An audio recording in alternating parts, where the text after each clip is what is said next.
வாங்க இந்த டேட்டா செட்டுக்கு range, median, lower and upper quartile மற்றும் இன்டர் குவார்டைல் ரேஞ்சை கண்டுபிடிப்போம். ஃபர்ஸ்ட் டேட்டாவை ஆர்டரா எழுதணும். இதுல லார்ஜஸ்ட் வேல்யூ 8, ஸ்மாலஸ்ட் வேல்யூ 2. அதனால ரேஞ்ச் நமக்கு largest value minus smallest value is equal to 8 minus 2 is equal to 6ன்னு கிடைக்குது. மொத்தமா 13 வேல்யூஸ் இருக்கிறத நீங்க கவனிக்கலாம். நம்பர் ஆஃப் எலிமெண்ட்ஸ் ஆட் நம்பர்ல இருக்கிறதால மீடியனுக்காக ஆவரேஜ் கண்டுபிடிக்க வேண்டிய அவசியம் இல்லை. மிடில் இருக்கிற 8th வேல்யூ 5 மீடியனா கிடைக்குது.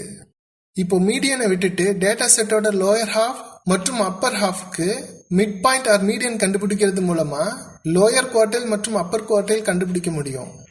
லோயர் ஹாஃப் சென்டர்ல 3 and 4 டேட்டா வேல்யூஸ் இருக்கு. இதுக்கு ஆவரேஜ் கண்டுபிடிக்கும் போது Q1 3.5ன்னு கிடைக்குது.